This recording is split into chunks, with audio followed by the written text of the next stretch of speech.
Hello YouTubers, subscribers, friends, welcome to my channel. It's 7 o'clock in the morning. It's about 71 degrees out. This is my son's 1993 Honda Del Sol. He came to me the other night, a couple days ago. His car is not running right. He says when he steps on the gas pedal, the accelerator, it bogs down and it takes a little while before it starts taking off. So he brought it here. He took his Jeep, and the first thing I noticed when he showed up was this was all wobbly, and I looked right here, and the rubber, what do you call it, silicone hose here was all cracked, split, dry rotted, and there was a hole right here, like where there used to be a fitting like this, and somebody cut it off and left a hole. And they tried covering it with clear tape and painting over the clear tape, and this flaky paint here peeled off and the clear tape started busting. This car makes a lot of heat, so that's probably one of the reasons. So I got some metal tape, or foil tape as it's called, and I put a piece of square metal here, covered a hole, and then I covered it with metal tape and secured it with a zip tie. I told him he needs to get a bracket because there's a place there to put a bracket. But the second thing I checked right away is I remember this sensor here. It's called the intake temperature sensor. Had a problem with the wiring, so I took that sensor out right there. That's a new sensor right there. So I took that out to see if the sensor that was in there was dirty, and I'll put a picture up right here. This is what it looked like. It was completely melted. So I told him maybe the sensor and these vacuum leaks you're having here really bad were causing the problem. So at the time I didn't have this metal tape, this foil tape, so I said in the morning I'll go, I'll get you a new one of these, and I'll get some tape to fix that.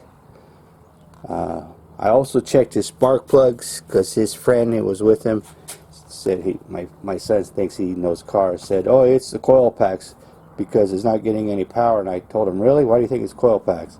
He said, because that's what happened to my car. I told him, this car doesn't have coil packs. These are spark plug boots, and this is like an electronic distributor. There's no coil packs here for it to go bad. So anyways, my son would say, well, can you check the spark plug? So I checked the spark. Every single one of these was loose. This was completely extra loose. I took them all out. I cleaned them up. The spark plugs looked fine. They just looked really black, so I cleaned them up, tightened them back down, torqued them down, put them back on, and still not the problem. So my son's like, well, my friend also said it's a map sensor. This is the map sensor right here. I tried. I don't know how to test. I don't have a meter to test this like we saw in videos. So my son said he just ordered one. Oh, we ordered a new connector also. So he ordered one of these, 15 bucks. We get it hopefully today or tomorrow. Also, because when he was running, I told him give it the gas. So when he gives it the gas, it bogs down. So I said, you have a fuel problem for sure. It's not his fuel pressure, because he's got a fuel pressure gauge here, and it goes up a little over 40 pounds here. So I said maybe it's this thing back here, which is the TPS, the throttle position sensor. I've never had a problem with one. I never changed one. I don't know what it was like to take it off. So we took it off, and we couldn't get it to go back on. It's very, very hard to get to these two screws. And then after we watched several videos on how to put it back on, I realized maybe we shouldn't have took it off, because you have to calibrate this, and you have to use a multimeter, and I don't have one. So I gotta get a multimeter. And because this right here, it has slots where the bolts go, and this can twist back and forth. So we try to do it by ear. So I would leave the bolts loose, and he would start it, and I would try to slide this back. If you slide it this way, it runs terrible, but if you push it that way, it runs pretty good. And I got it to where the car will idle like perfect. It idles like just perfect. But once you step on the gas pedal, it definitely bogs down again. So I'm not an electrical mechanic. I have a really hard time trying to find out electrical problems, hence this Jeep. I've been trying to work on that for over a year. So I found a video where a guy shows you how to make a extension connector, because that thing's so short and it's in such a bad spot. Before I take all this crap off, I'll show you a picture here. That guy's electrical connector that shows you how you can hook up a meter and still plug it in, because you got to have the key ignition on. A lot of people take this out of the car, completely take this out of the car, and when you do that, you got to change the gasket. You know, it's just a big old problem. So I told my son, somebody somewhere has figured out how to do this without taking all this crap off. And I found that video. It took me hours and hours of freaking research, and showing how to calibrate this throttle body right here.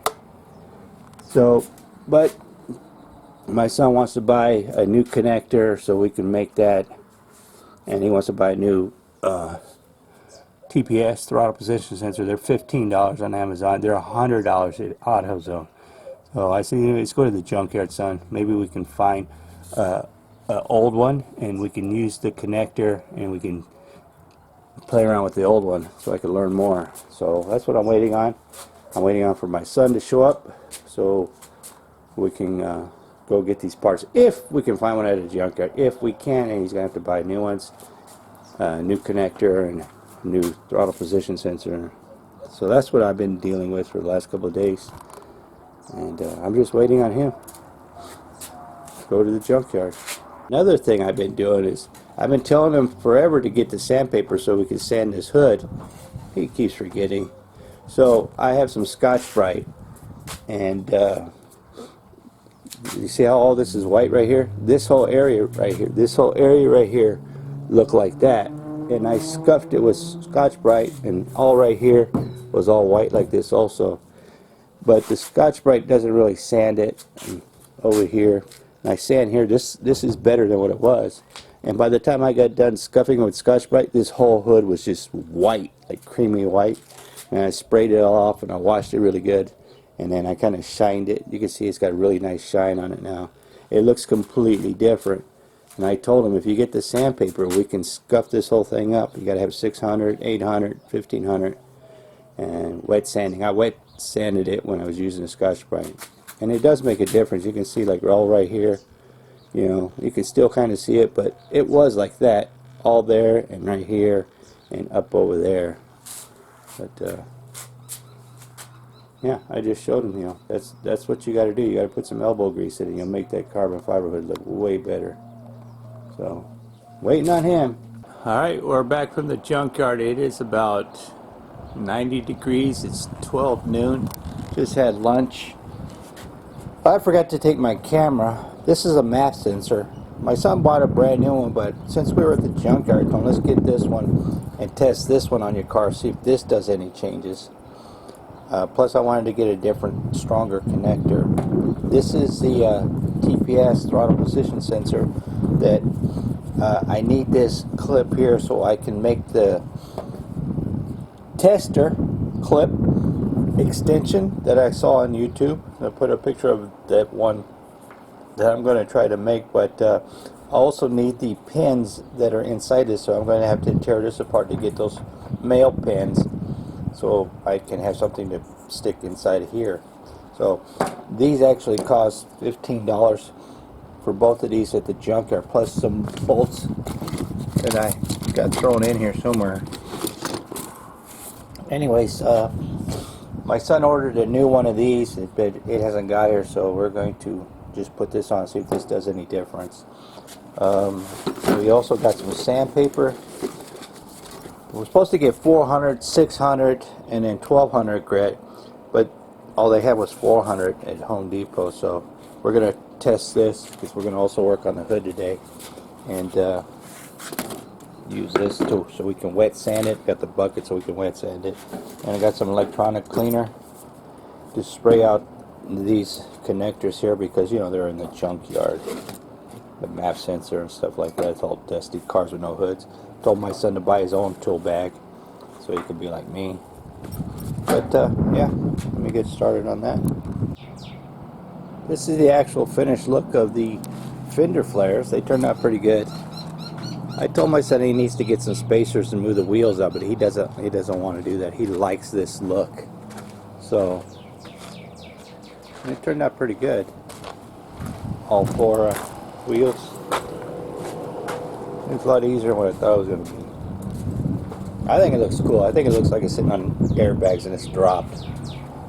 We also tried to find a silicone hose that we could, you know, replace it. I fixed this pretty good, but I told him eventually he needs to get a new silicone tube here.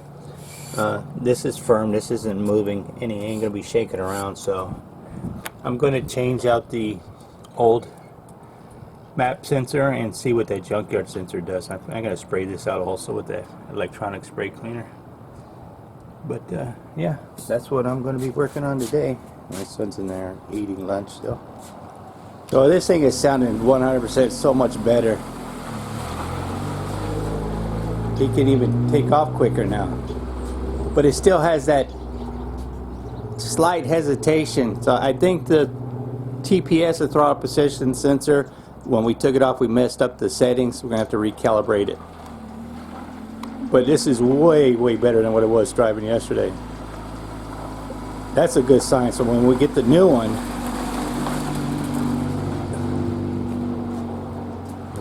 maybe it'll run even better, because that's a used one we got at a junkyard.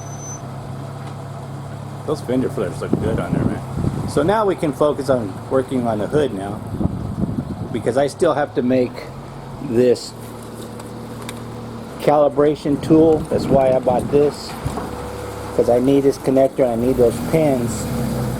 Whoa, whoa, whoa, whoa, whoa, whoa, whoa, whoa, whoa.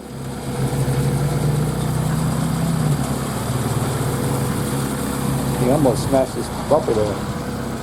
So I told him I'll make that later tonight, because there's no rush on fixing this.